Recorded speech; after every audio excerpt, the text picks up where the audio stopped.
Mateus capítulo 19, vamos fazer a leitura do verso 3. Vieram a ele, Jesus, alguns fariseus e o experimentavam perguntando: é lícito ao marido repudiar ou divorciar, separar a sua mulher por qualquer motivo? Então respondeu ele: não tendes lido que o Criador desde o princípio os fez homem e mulher? E que disse: por esta causa deixará o homem pai e a mãe, e se unirá à sua mulher, tornando os dois uma só carne? De modo que já não são mais dois, porém uma só carne. Portanto, o que Deus ajuntou, não separe o homem. Replicaram-lhe: por que então mandou Moisés dar carta de divórcio e repudiar, ou separar, ou divorciar? Verso 8, respondeu-lhes Jesus: por causa da dureza do vosso coração é que Moisés vos permitiu repudiar vossa mulher. Entretanto, não foi assim desde o princípio. Eu, porém, vos digo: quem repudiar ou separar, divorciar da sua mulher, não sendo por causa de relações sexuais ilícitas, e se casar com outra, comete adultério. E o que se casar com a repudiada, comete adultério. Disseram-lhe os discípulos: se esta é a condição do homem relativamente à sua mulher, não convém casar. Jesus, porém, lhes respondeu: nem todos são aptos para receber este conceito, mas apenas aqueles a quem é dado. Porque há eunucos de nascença e há outros homens que se fizeram tais, e outros mesmos se fizeram eunucos. Mas por causa do reino dos céus, quem é apto para admitir, admita. Deixa aberto aí, não feche. Feche apenas os olhos para mais uma rápida oração.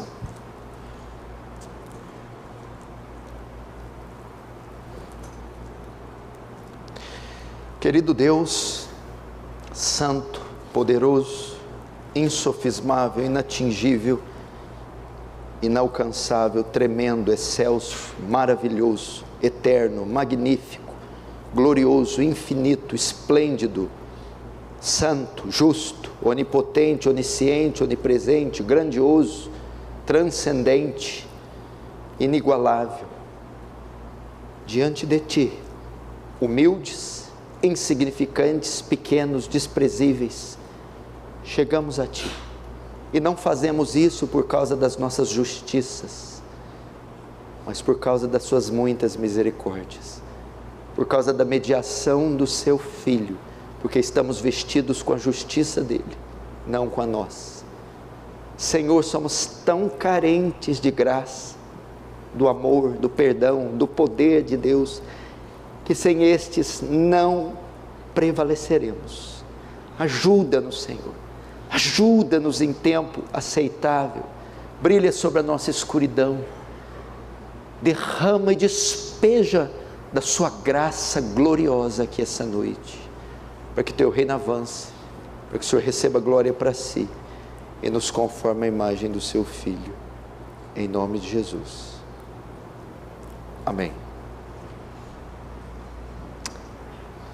Irmãos, preste atenção aqui. Eu quero separar este domingo, esse momento, para falar, como eu tenho falado nos últimos domingos, sobre família, membros da família e temas relativos à família. E hoje eu quero falar um pouco sobre casamento e também divórcio. Nós precisamos estar atentos ao que está acontecendo no mundo. Nós temos visto uma onda de divórcios como nunca houve em toda a história. E essa onda de divórcios, esse índice altíssimo de divórcios, não deixa a Igreja de Cristo de fora. Estamos vendo um número alarmante de divórcios e segundos casamentos também entre os cristãos e entre o povo de Deus, cometendo assim um pecado gravíssimo, prática esta que é proibida nas Escrituras, na Palavra de Deus, por Deus.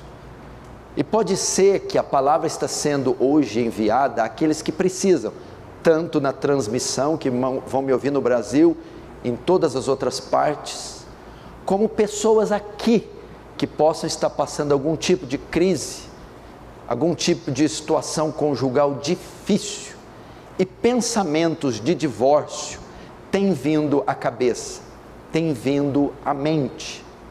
E eu quero trazer, à luz da Escritura, bases para dizer, para você ficar firme, que apesar da crise conjugal, da infidelidade conjugal, de qualquer problema, de qualquer outra ordem no casamento, a solução não é o divórcio, não é o recasamento, é o perdão. Assim como Cristo, nosso noivo, casado conosco, tropeçamos e falhamos com Ele diariamente, e nem por isso Ele se divorcia de nós, e sim concede a nós o perdão. Assim também temos que olhar para as falhas dos nossos cônjuges e ter misericórdia deles, e quando possível, e se possível, dentro da capacidade de cada um, manifestar o perdão.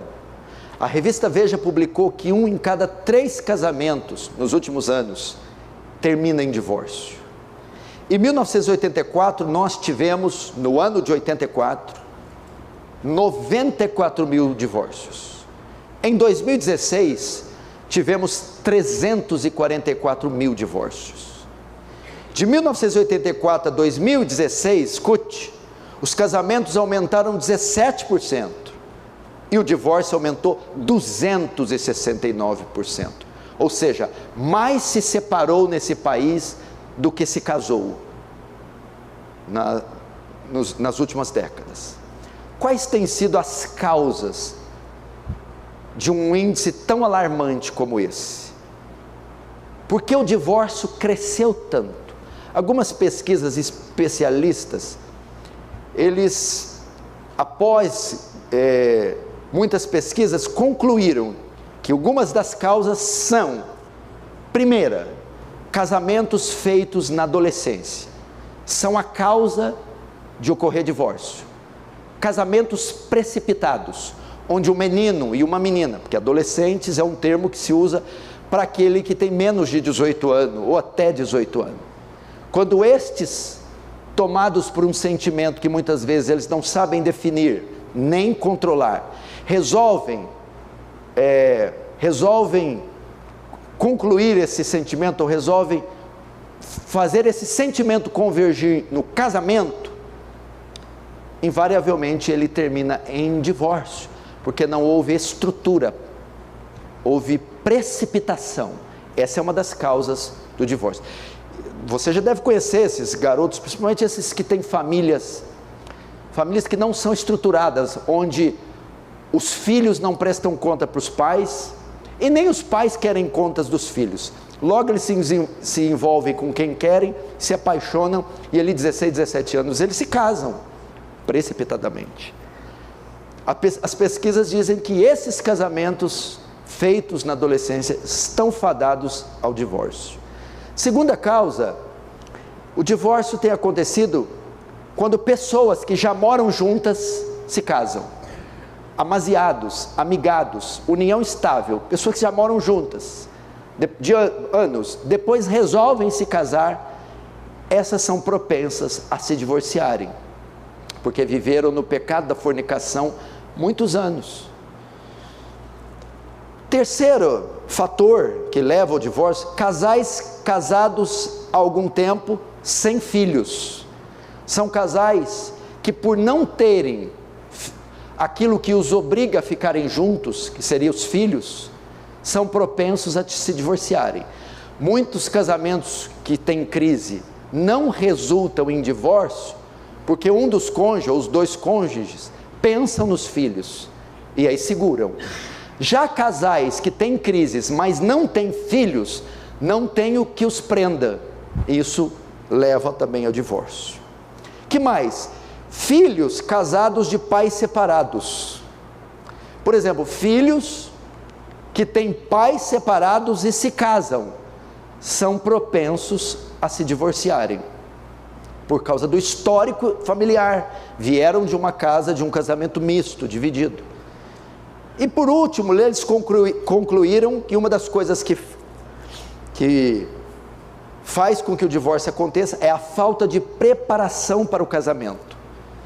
Pessoas que se relacionam, solteiras, e que não têm dimensão do que é essa instituição casamento, não têm dimensão da responsabilidade,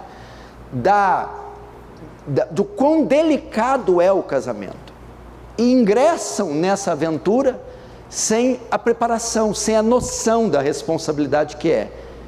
Então, depois que contraem núpcias, que se casam, percebem as dificuldades, percebem os desafios, e por não estarem preparados, se divorciam. Então aqui já vai uma dica, para os que estão casados, se passam por essas estatísticas, levante a sua guarda, vigie. E para os solteiros, principalmente os mais jovens, as estatísticas não falham. Portanto, você que ainda é jovem, adolescente, é solteiro, não se precipite, para que você depois não faça parte desses números. Eles são implacáveis, eles retratam a verdade. E por fim, a última, e é considerada ainda hoje a maior causa do divórcio, é o adultério, a infidelidade conjugal, a traição. O adultério é a grande causa da destruição de famílias e da destruição do casamento. É uma violação de um dos 10 mandamentos, de um dos mandamentos do decálogo, Êxodo 20, 14, está na segunda tábua. Moisés desceu com 2 tábuas, 5 mandamentos em uma, que estavam na vertical, mandamentos com relação ao homem e Deus, vertical, Deus para cima. A outra tábua, mandamentos que tem a ver com a horizontal, eu e o próximo. Êxodo 20, 14, não adulterarás. Por que Deus ordenou este mandamento? Porque ele visava preservar o matrimônio e a santidade e a castidade do casal, ou do casamento. E no Antigo Testamento era tão sério isso, que o adultério era punido com morte, pena capital. Levítico 20, verso 10 diz: também o homem que adulterar com a mulher de outro, havendo adulterado com a mulher de seu próximo, certamente morrerá, o adúltero e a adúltera. Agora, parece que os homens não estão preocupados com esse mandamento. Êxodo 20, 14, porque a revista VIP publicou em setembro de 2011, que 73% dos homens e 64% das mulheres já foram infiéis aos seus cônjuges, já pularam a cerca. Pelo menos 74% dos homens e 64% das mulheres já foram infiéis aos seus cônjuges até os 40 anos de idade. E desses 65%, e desses que traíram, 65% dos homens e 72% das mulheres não se arrependeram da traição. Não se arrependeram da traição. O adultério é uma das maiores causas do divórcio. A revista Veja também publicou que o índice de divórcio aumentou 51% na terceira idade. Por causa do adultério ocorrem divórcios traumáticos, por causa do adultério lares são desfeitos, por causa do adultério filhos são machucados, por causa do adultério ocorrem crimes passionais.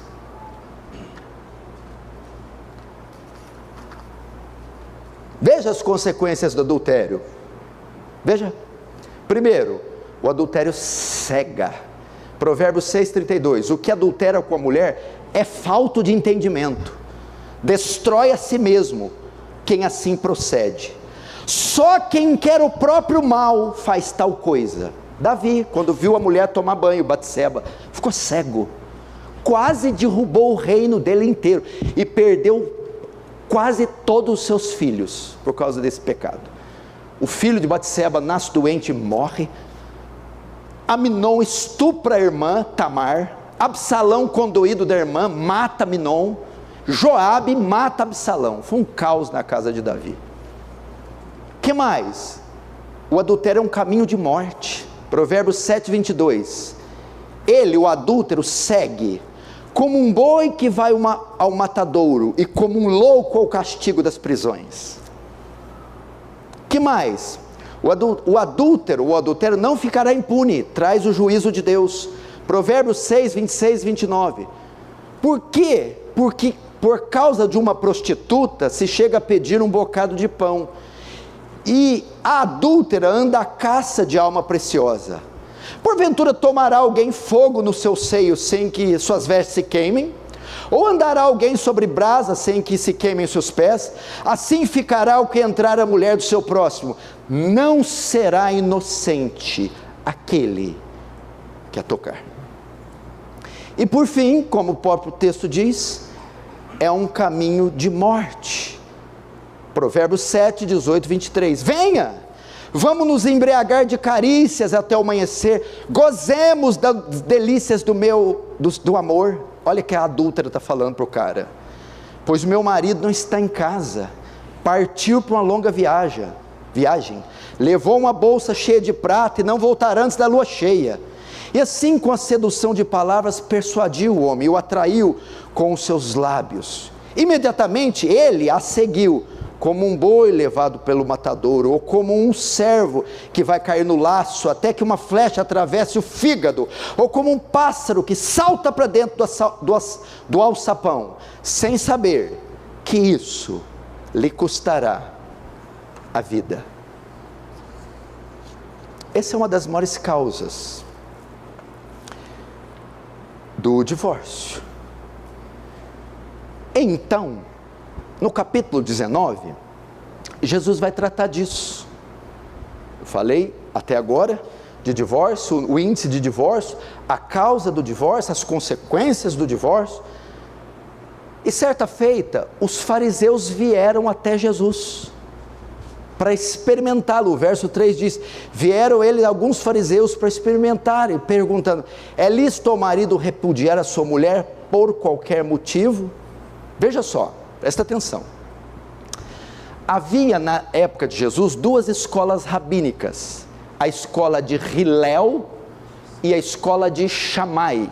Eram escolas que tratavam da teologia dos judeus, eram os grandes teólogos da época.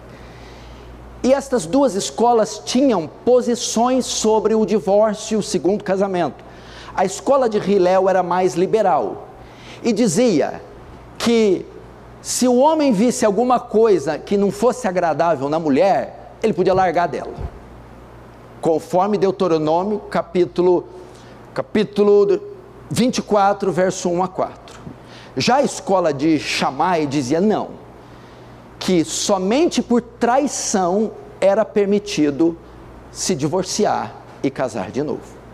Então os fariseus queriam saber de que lado Jesus estava. E eles não estavam interessados em saber a verdade, porque o texto diz: e os fariseus para o experimentar, de duas formas. Eles queriam saber se ele estava de acordo ou contra a lei de Moisés, e se estivesse contra Moisés, eles iriam pegar. E também, Jesus estava na Pérea, que era o mesmo lugar onde estava Herodes, e Herodes estava casado com a mulher do seu irmão Filipe, de Itureia. João Batista foi repreender Herodes e falar que o casamento dele era ilícito, e terminou com a cabeça cortada. Então eles estão armando uma armadilha para ver se Jesus cai ou contra Moisés ou contra Herodes, para ou ser apedrejado ou ser preso e decapitado como João Batista. Então eles fazem a pergunta: é lícito o marido repudiar a mulher por qualquer motivo? Aí o que Jesus vai fazer aqui? Eles perguntam sobre o divórcio, é lícito se divorciar? O Jesus sabia que a visão deles sobre o divórcio estava distorcida, e até aquele momento se divorciava por qualquer coisa, e casava-se de novo. E antes de responder sobre o divórcio, Jesus vai ensinar o caráter do matrimônio, vai ensinar sobre o matrimônio. E para que nós entendamos se o divórcio é permitido ou não, ou em que circunstâncias ele é permitido ou não, nós temos que conhecer o casamento. E Jesus vai responder então, verso 4, então respondeu, não tendes lido o Criador que desde o princípio fez homem e mulher, e que disse, por essa causa deixará o homem seu pai e sua mãe, se unirá a sua mulher, tornando-se uma só carne. Ele começa primeiro ensinando o que é o casamento. Primeiro, o casamento é monogâmico. O que é isso? Monogamia. Um só homem deixa o seu pai e sua mãe e se apega a uma só mulher.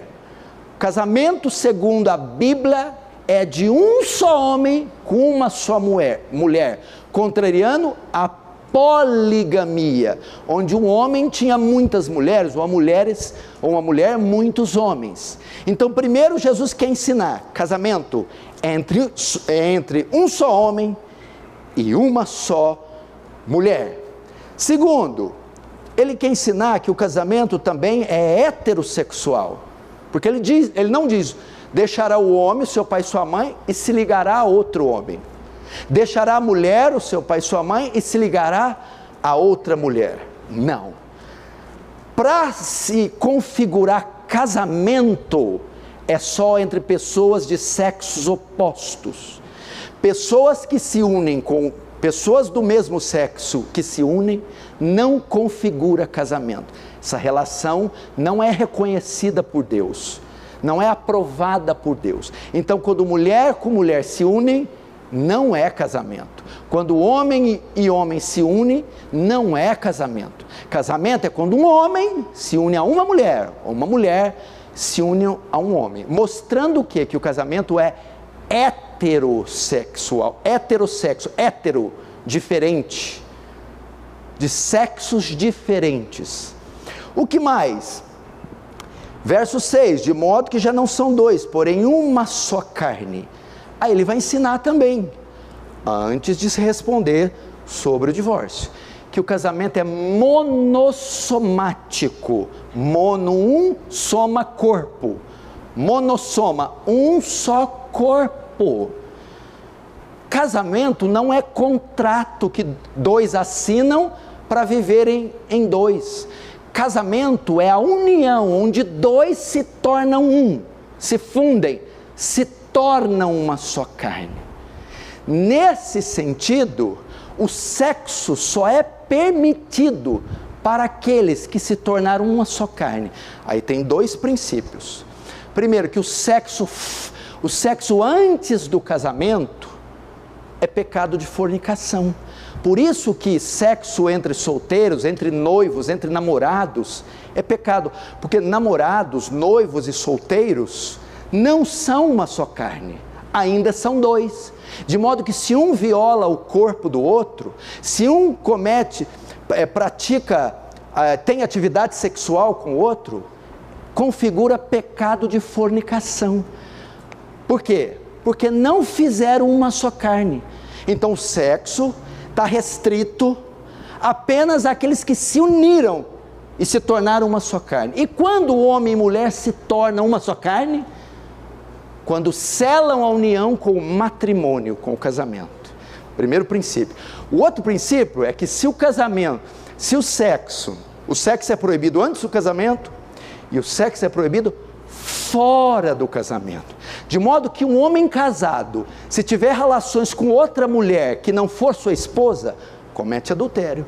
Se uma mulher casada tiver relações sexuais com outro homem que não é o seu marido, comete adultério. Então, sexo é pecado antes do casamento e é pecado fora do casamento. O sexo extraconjugal. Por quê? Porque quando José casa com Maria, José é uma só carne só com Maria. E se José tiver relações com Joana, ele comete adultério com Joana, porque ele não é uma só carne com Joana, ele é só com Maria. E a mesma coisa para José, é adultério. Se o sexo é proibido antes do casamento e fora do casamento, ele é ordenado no casamento. 1 Coríntios capítulo 7 diz que o homem pague a devida benevolência à mulher e a mulher pague a devida benevolência para o marido. Sendo casados legitimamente, tendo-se feito uma só carne, o sexo tem que ser regular no casamento. Homem e mulher foram dotados de impulsos sexuais legítimos, que podem ser supridos, satisfeitos dentro do matrimônio, de modo que então negar-se a fazer sexo, negar-se a ter relação sexual dentro do matrimônio, aí configura pecado, porque Paulo vai dizer, não vos privais uns aos outros, a não ser por mútuo consentimento, para se dedicarem-lhes à oração, para que Satanás não vos tente pela vossa incontinência. Então Paulo está dizendo, não priva a sua mulher de satisfazer sexualmente, não prive o seu marido de satisfazer sexualmente, apenas para consagração pessoal e para um curto período de tempo. Caso você se recuse a obedecer, uma das partes será tentada pelo diabo, já que a minha esposa não me satisfaz, eu vou buscar outras fontes de satisfação. Já que o meu marido não me satisfaz, eu vou buscar outras fontes de satisfação. É isso que quer dizer heterossexual. Agora, por fim, agora Jesus lança uma bomba atômica, Nagasaki e Hiroshima. Melhor, essa que o Putin está fazendo aí, que cabe 10 ogivas dentro. O casamento também é indivisível, indissolúvel. O que é indivisível? Que não se divide, que não se desfaz. O que é indissolúvel? Que não se dissolve. Olha lá, verso 6, de modo que já não são mais dois, porém uma só carne. Portanto, o que Deus ajuntou, não separe o homem. Deus não fez o casamento para ele acabar. Deus nunca ordenou o divórcio, não concorda com o divórcio. Aliás, em Malaquias capítulo 2, ele diz, eu, Senhor, repudio, odeio, abomino o divórcio. Jesus está aqui, o que uniu Deus, o que Deus uniu? O matrimônio, o primeiro matrimônio, o único matrimônio, o matrimônio legítimo. Não separe o homem. Homem é o quê? Instituição, cartório, padre, papa, pastor, cultura, religião, o que Deus uniu, o que se transformou em uma só carne, ninguém tem autoridade para desunir, de modo então que o casamento é indissolúvel, indivisível, é para sempre. Não era assim que o padre falava? Até que a morte os separe. Estava correto, é isso mesmo, até que a morte os separe. Então, para você jovem, você está vendo, né, jovem? Você quer casar, né? Quer casar rápido? Você está vendo o que você vai passar, as etapas? O que é o casamento? Jesus está respondendo a complexidade, a estatura, a envergadura, a profundidade do que é um casamento e das responsabilidades que cada um de vocês jovens terão quando se casar, meninos e meninas, e dos que já estão casados tem que ter. Casamento não é para pessoas levianas, casamento não é para pessoas irresponsáveis, casamento não é aventura, casamento não é ficção de Shakespeare. Casamento é coisa seríssima, coisa para homem, coisa para mulher, é uma união de uma responsabilidade absurda. Essa é a vontade de Deus. Então, os fariseus fazem uma pergunta, Jesus dá uma resposta. Agora os fariseus mandam a réplica. Está tendo um debate aqui. Verso 6, olha a réplica. Replicaram-lhe, por que então mandou Moisés dar carta de divórcio e repudiar? Por que então mandou?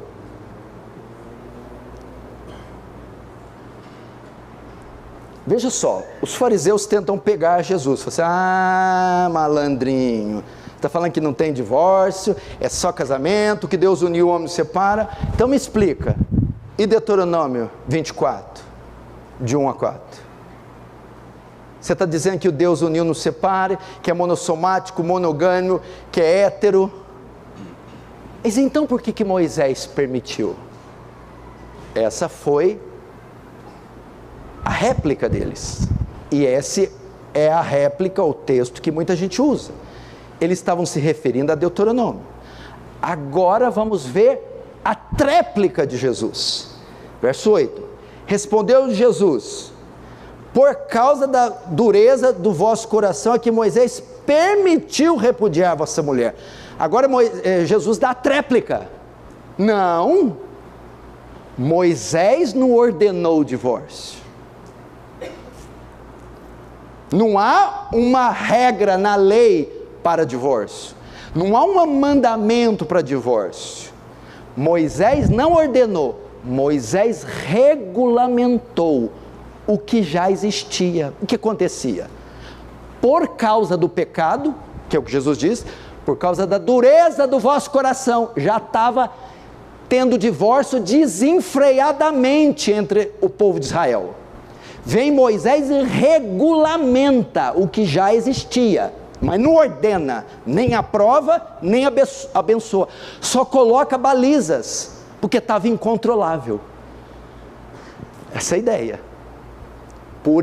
Veja só, eles falam: por que então Moisés mandou? Aí Jesus responde: Moisés permitiu, Moisés não ordenou, Moisés não mandou, Moisés permitiu. Permitiu por quê? Por causa da dureza do vosso coração. Porque nas condições que Israel estava, se dissessem para ele que o segundo casamento de divórcio era permitido só com a viuvez do cônjuge, os judeus matariam a mulher para casar com outra. Tamanha era a dureza e o pecado deles. E ele vai continuar lá: respondeu-lhe Jesus: por causa da dureza do vosso coração é que Moisés permitiu repudiar vossa mulher. Olha agora o entretanto, a conjunção adversativa. Entretanto, não foi assim desde o princípio. O que Jesus fala? Não, eu não vou para Moisés, eu vou para Gênesis.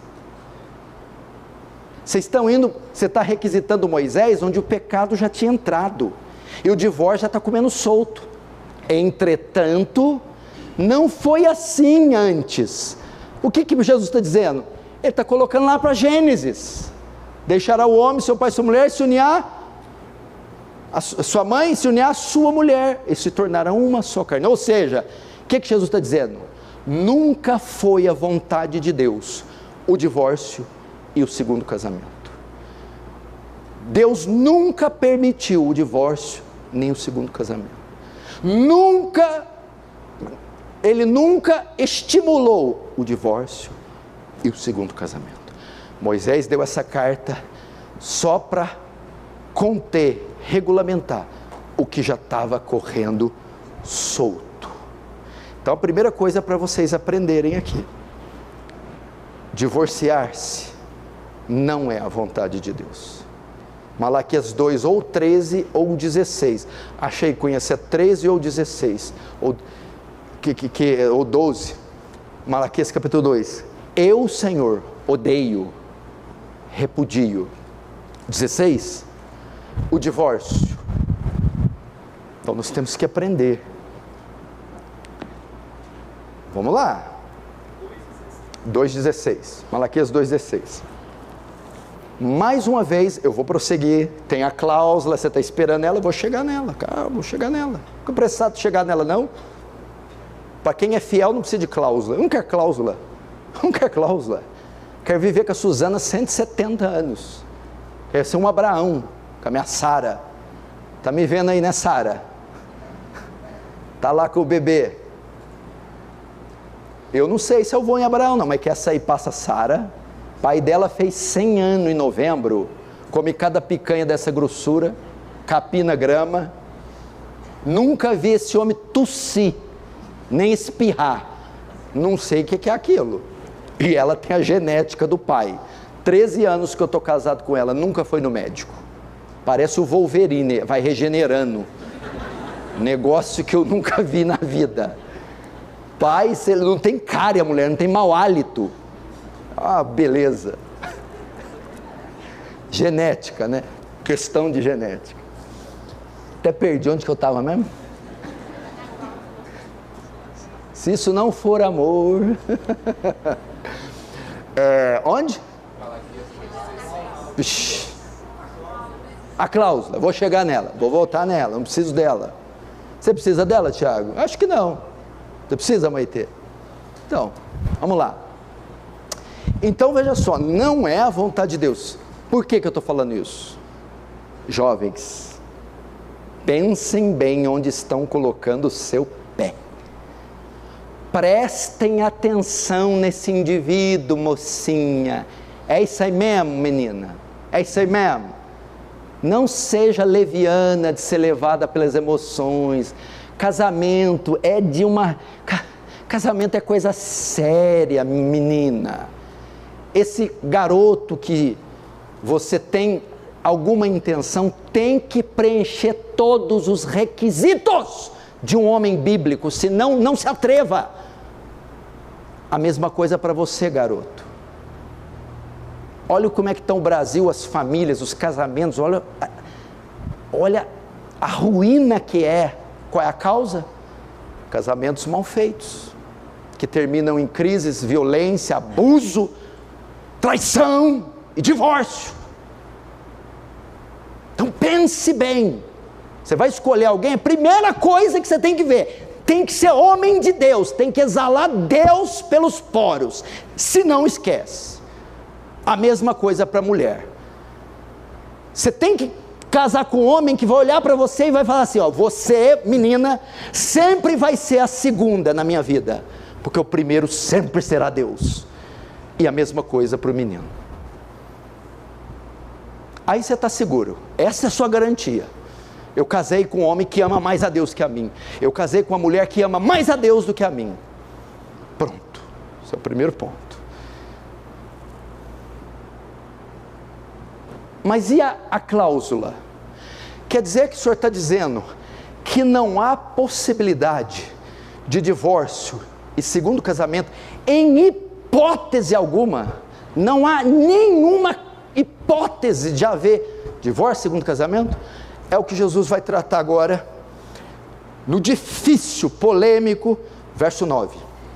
Eu, porém, vos digo, quem repudiar sua mulher, não sendo por causa das relações sexuais ilícitas, e casar com outra, comete adultério, e o que casar com a repudiada, comete adultério. Antes de entrar na cláusula, Jesus dá uma implicação aqui. Veja só, Jesus fala da vitalicidade do casamento, é vitalício. Da indissolubilidade do casamento, é indissolúvel. E da indivisibilidade do casamento, é indivisível. Razões, não é contrato de dois, é uma fundição, é uma união, onde dois se tornam um. De modo que se esses dois que se tornaram um, decidirem se separar, ela contrai novas núpcias com outro homem, e ele com outra mulher, ele comete adultério com a nova mulher, e ela comete adultério com o novo homem. Razão? Porque ela, não é uma só carne com o novo homem, e ele não é uma só carne com a nova mulher. Ele só é uma só carne com a sua primeira mulher, e ela é só uma só carne com o seu primeiro homem. Por isso que as relações extraconjugal são adúlteras. E aí? Qual igreja que está pregando isso? Deixa o povo feliz, joga pão e circo, enche o povo, pede o dízimo deles e deixa eles fazer o que eles quiserem. Aqui. Bíblia. Jesus falou, aqui ó, você quer colher de novo? Eu vou falar da cláusula, mas o que Jesus diz? Não sendo por relações sexuais ilícitas e casar com outra, comete adultério. Verso 9. E o que casar com a repudiada, comete adultério. Você entendeu por que é adultério? Porque eu não sou uma só carne com 10. Eu sou uma só carne com uma mulher. Mas qual? A primeira. esposa. Eu não sou uma só carne com 10 homens. Eu sou uma só carne com um homem. Qual? O primeiro esposo.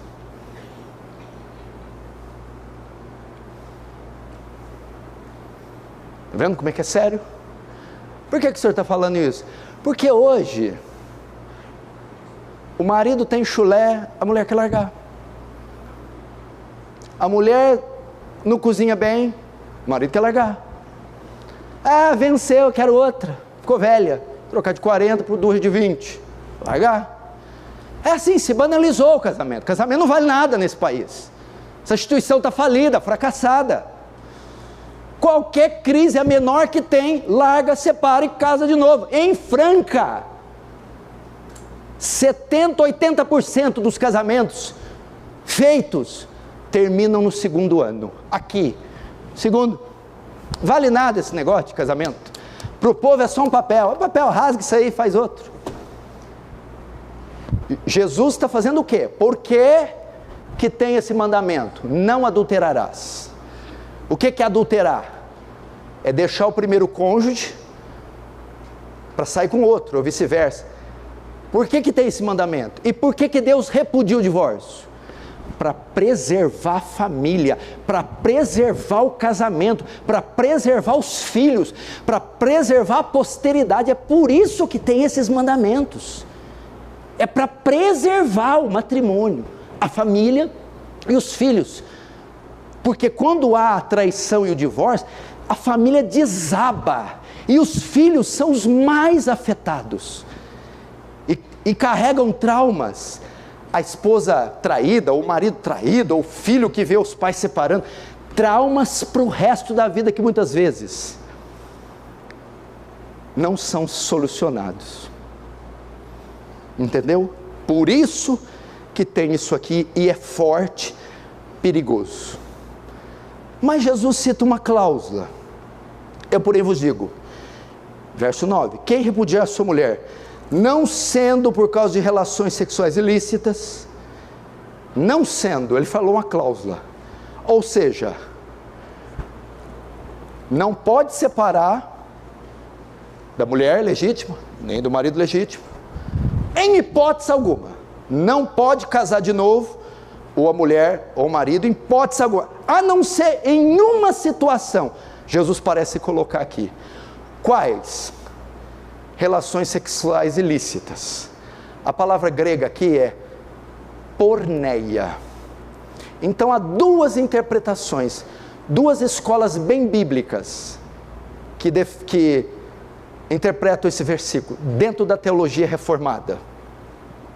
A primeira é que Jesus dá permissão para um homem separar de sua mulher e casar de novo, se ela o trair. A infidelidade conjugal, a traição, o adultério, dá direito à parte inocente de separar do traidor e casar de novo. Mas não dá ao traidor nem de separar, nem de casar de novo. Ele é o traidor. Dá a inocente, a moça. Ou dá ao inocente que foi traído pela traidora o direito dele, homem, se for traído, se divorciar e separar. Por quê? Mas o Senhor disse que ele é indivisível, indissolúvel e vitalício.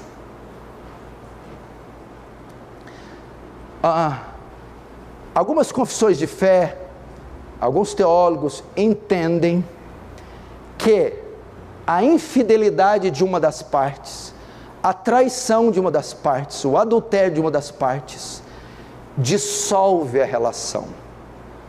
E é como se aquele cônjuge traidor morresse, fosse ao óbito.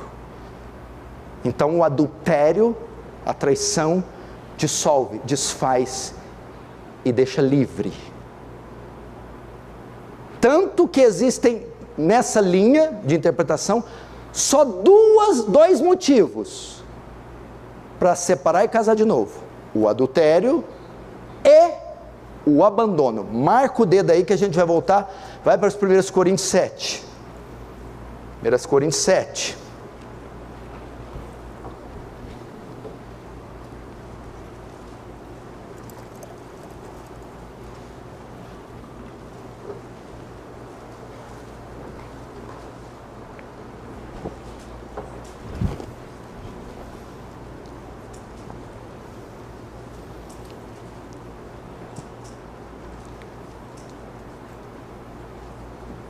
Verso 39. Não, 39, perdão. Verso 15. 1 Coríntios 7, 15. Mas se o descrente quiser apartar-se, que aparte. Em tais casos, não fica sujeito à servidão. Melhor, para você entender melhor, vamos ler o 13. 12. Aos mais digo eu e não o Senhor, se algum irmão tem mulher incrédula e esta consente morar com ele, não abandone. E a mulher que tem marido incrédulo e este consente viver com ela, não deixe o marido. Porque o marido incrédulo é santificado no convívio da esposa, e a esposa incrédula é santificada no convívio do marido crente. De outra sorte, os vossos filhos serão impuros. Porém, conjunção adversativa, tá, e se o marido incrédulo não quiser ficar, quiser ir embora? E se a mulher incrédula não quiser ficar, quiser ir embora? Agora, verso 15, mas se o descrente quiser apartar-se, quer dizer, te abandonar, que se aparte. Em tais casos, não fica sujeito à servidão, ou seja, o vínculo daquele casamento se desfaz. Nem o irmão, nem a irmã, Deus vos chamou para a paz.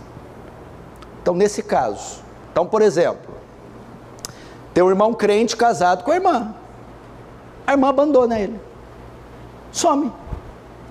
Não quer mais, vou morar com esse homem, ela abandona.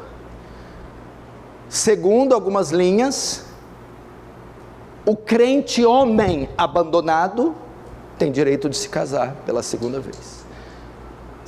E se for a irmã, uma mulher, o homem vai embora, some, deixa tudo. Segundo essa mesma linha, esta irmã abandonada tem o direito de divorciar-se e casar de novo, por causa do texto. Ela não está sujeita à servidão, ela não está mais sujeita àquele contrato, àquele vínculo com o abandonador ou a abandonadora.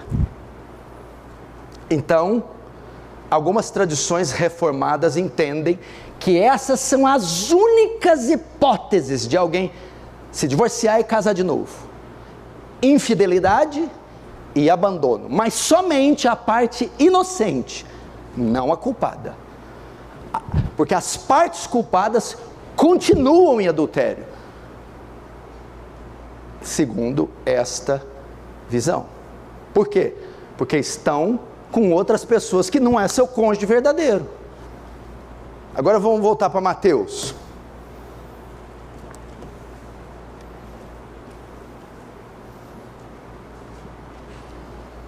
Há outra linha que diz que não tem cláusula. Deus não permite divórcio segundo casamento em hipótese alguma. Aliás, só tem uma. No caso do óbito de uma das partes, no caso da viuvez. Eu estou casado com Suzana.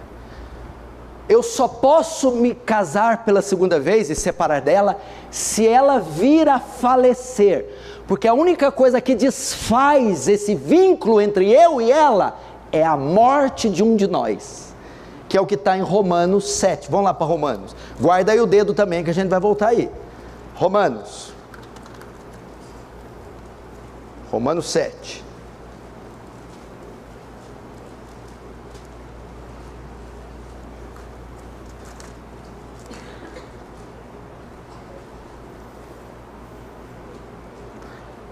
Verso 2, Romanos 7, 2. Presta atenção. Ora, a mulher casada está ligada pela lei ao marido enquanto ele vive. Mas se o mesmo morrer, desobrigada ficará da lei conjugal. De sorte que será considerada adúltera, se vivendo ainda o marido, unir-se com outro homem. Porém, se morrer o marido, estará livre da lei e não será chamada adúltera, se contrair novas núpcias. Viu? Nesse caso aqui, Paulo está mostrando que se a mulher, ela está ligada pela lei, a lei conjugal, a união com o marido, enquanto ele vive, de sorte que se ela casar com outro enquanto ele vive, será chamada de adúltera. Mas falecendo o marido, ela está livre para se casar e não será chamada de adúltero. Nesse ponto, Paulo parece dar a entender que é só com a morte de um dos cônjuges. Por quê? Eu sou uma só carne com a minha mulher. Se ela for para a lua, eu continuo sendo uma só carne com ela. Se eu entrar dentro do Oceano Atlântico, eu continuo sendo uma só carne com ela. Se passar 50 anos e nós dois estivermos vivos, eu continuo sendo uma só carne com ela. E isso proíbe tanto ela quanto eu de termos novas núpcias. Quando então que eu estou desligado dessa lei? Quando ela ou eu vier a falecer. O mesmo está em Coríntios 7 de novo. Abre em Coríntios 7. 1 Coríntios 7.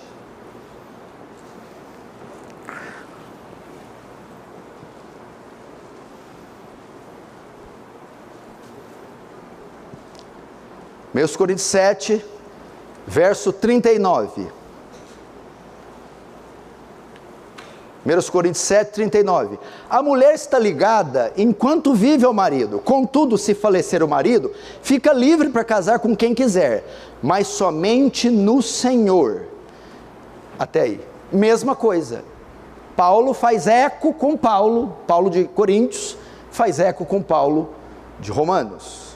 Então existe outra linha que não permite o divórcio nem o segundo casamento em hipótese alguma, apenas com a morte de um dos cônjuges, porque eles entendem que aquela união de uma só carne só se desfaz se um dos lados falecer. Enquanto estiverem vivos, estão ligados aos seus primeiros casamentos. Volta lá para o 19, Mateus 19.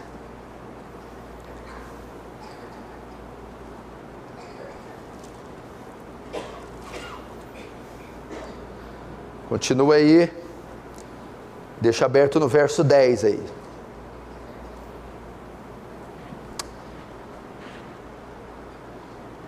Ok, pastor, nós sabemos que ao longo dos anos, a Igreja de Cristo é repleta de pessoas assim, que vieram divorciadas, traídas, se casaram de novo, casaram uma, duas, três vezes, tiveram problemas de ordem sexual, de toda espécie, estão na igreja. Como lidar com esses casos? Veja só.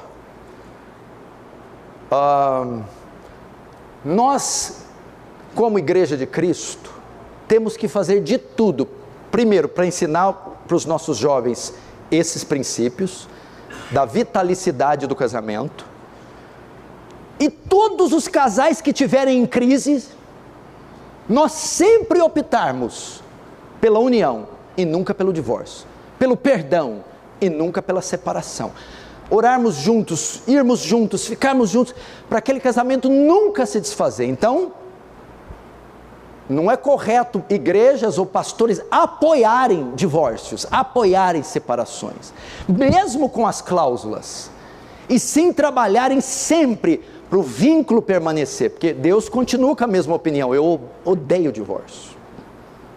Ok? Então sempre tentar até o limite fazer caso, se tiver caso de violência doméstica ou risco de vida, opa, aí é outra coisa. Aí até departamento policial, até incentivo chamar. Teve violência, apontou a arma, ameaçou, cana, polícia. Então tem esses casos, mas a gente vai fazer de tudo para o casamento permanecer. Ok? Vamos prosseguir. Agora a resposta dos discípulos, que Jesus está largando um aço, verso 10. Disseram-lhe os discípulos: se essa é a condição do homem relativamente à sua mulher, não convém casar. Jesus, porém, respondeu: nem todos são aptos a receber este conhecimento, mas apenas a quem é dado. Porque há eunucos de nascença e há outros que se fizeram nucos. Aí, o último versículo: quem é apto para admitir, admita. Sabe o que aconteceu? Se sim. A hora que Jesus começou a falar, os discípulos falaram: nossa, eu não vou mexer com isso não. eu vou ficar solteiro. Porque até então estava Shammai e Hillel, estava aquela coisa assim, estava valendo tudo. Jesus vem e bota tudo na linha. Nossa, se for essa condição então, é melhor não casar. Como eu sei que eu vou conseguir ser fiel, fazer tudo certinho? Os discípulos viram que a coisa ficou séria. Nossa, mas será que eu vou aguentar ter uma vida tão reta, tão fiel? Porque aí depois não posso mais separar. Rapaz, agora estreitou. E era esta reação que era para ter. Porque Jesus elevou o padrão do casamento. E aqui nós temos dois princípios. Primeiro, Jesus fala aqui, quando os discípulos falam da possibilidade de ficar solteiro, Jesus responde que é legítima essa possibilidade. Jesus está falando do dom do celibato. O que Jesus está dizendo aqui? Existe o dom do celibato, e existem pessoas que foram chamadas para o celibato. O que é celibato? Ficar sozinho, não casar. E sabe por que muitos casamentos são ruins e dão errado? Porque talvez aquele homem não tenha o dom, nunca deveria ter casado, deveria ter sido celibatário. Sabe por que alguns casamentos são uma tragédia? Porque aquela mulher nunca deveria ter casado, ela não tem esse dom. Então, primeiro, erram por se casarem. Talvez você seria mais feliz sozinho, talvez você seria mais feliz sozinha. Jesus falou, tem gente que é apto para isso, tem gente que tem o dom, então você precisa saber se você tem. E aqui o segundo princípio que Jesus está ensinando: muitos casamentos são um desastre por causa da escolha do cônjuge. Não tem oração que conserta, escolheu errado, se precipitou. Olha o engastai que se arrumou na vida, e a gente ora como se ele vai, mas não adianta, porque errou na escolha. Escolheu um indivíduo ou uma indivídua que não dá certo. Então Jesus está bem claro aqui. Vocês viram, né? Vi. Então pense bem, se vão casar ou não. Segundo, se decidirem casar, escolham bem. Porque tem algumas coisas, você aconselha casais, eu aconselho casais há quase 25 anos. E tem casais que há 25 anos dão problema. Aí pergunta para mim, pastor, mas qual é o ponto? A escolha. Escolheu errado. Vai ter que levar isso para o resto da vida. Eu dou uma ilustração muito simples. Imagina um carro. Você passa aqui no estacionamento, pega aqui, ó. Hélio Palermo e Dom Pierre. Só antes ali na Orlando B, carro. Aí você passa. Aí você olha, nossa, roda de liga, aro 16, vermelho Ferrari. Eu quero. Não, calma, tem que chamar o mecânico. Não, mas chama eu quero. Aí o cara chega, olha, tá soldado ali, radiador tá rachando, parece que o chassi é adulterado, mas é lindo. Eu quero, olha, eu quero. Foi levado pela beleza. Compra. 200 quilômetros de... Quando ele andar 200 quilômetros, o carro para. O carro trava. O carro funde. E vai. E vem na mecânica. E vai. Passa 5 anos esse carro na mecânica. Você vê ele na rua, ele está empurrando o carro. Você vê debaixo de chuva, o carro estragou lá. Você vê o carro no guincho. Aí o cara tem o carro 10 anos. E ele sempre leva no mecânico. Quando chega a 10 anos, meu amigo... eu não aguento mais ter problema com esse carro, o que eu faço para dar problema? O mecânico, você errou no dia da escolha, eu te falei que esse trem era soldado, estava rachando, você deveria na hora de comprar um novo, e você não teria problema esses 10 anos, como você teve com esse carro velho. Então por mais que leve no mecânico, por mais que apare, por mais que faça manutenção, a escolha foi de um veículo muito ruim. Então ele sempre está desgastando, por mais que você tenha recursos, por mais que tenha mecânicos bons. A única maneira de ter evitado isso é ter feito outra escolha e comprado um novo. Assim é com alguns maridos, assim é com algumas esposas. a gente remenda com a graça, a gente cura com a oração, passa o metiolate da palavra, mas sempre um histórico difícil. Qual que foi o erro? Escolheu. Aí não há o que fazer. Não há o que fazer. Aguentar. Gastar dinheiro com guincho. É trocar óleo toda hora. É gastar com peça. Porque diferente do carro, você pode trocar o carro, mas do marido você não pode, nem da esposa. Fim. Pastor, beleza, mas tem uma coisinha aqui na minha orelhinha. O senhor não tratou dela. Eu estou nesse caso que o senhor falou aí. Estou no meu segundo casamento. Estou no meu segundo casamento com outro homem. Estou no meu segundo casamento com outra mulher. O senhor está dizendo que eu tenho que desfazer dessa e voltar para a primeira? O senhor está falando que eu tenho que desfazer desse e voltar para o primeiro? Não, não é isso que eu estou falando. Se eu pudesse, eu teria implorado para você não ter largado do primeiro, nem da primeira, e está com eles até hoje. Porque aquele casamento, primeiro, é que era a vontade de Deus, mas não foi possível. Você pecou, eu posso pecar, todos estão sujeitos a pecado, claro, óbvio.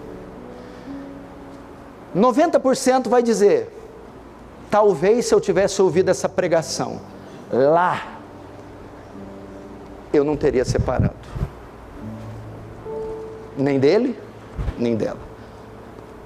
Eu teria resistido, pedido ajuda. Ou mais, se eu tivesse ouvido a pregação, talvez eu nem teria casado, porque é o carro que o senhor falou, vermelho Ferrari, roda de liga, mas tudo arrebentado por dentro, não tinha caráter, aquele homem, aquela mulher. Mas, senhor, não ouvi, casei, não conhecia, divorciei, não sabia, casei pela segunda vez e aqui estou. Tem saída para mim? Tem. Como a gente deve fazer?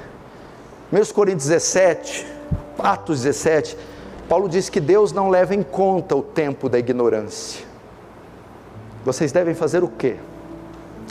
Ir até Deus e reconhecer, dizer, Senhor, eu sei que esse não é o seu padrão, não é a sua vontade o segundo casamento, ou pelo menos da maneira com que o meu foi feito, mas nós não tínhamos instrução, fizemos na nossa ignorância, falhamos e pecamos, nos perdoe, e dali para frente, começar uma nova vida, limpa, pura, na presença de Deus, porque Deus, não há pecado que não há perdão, é só a blasfêmia contra o Espírito Santo.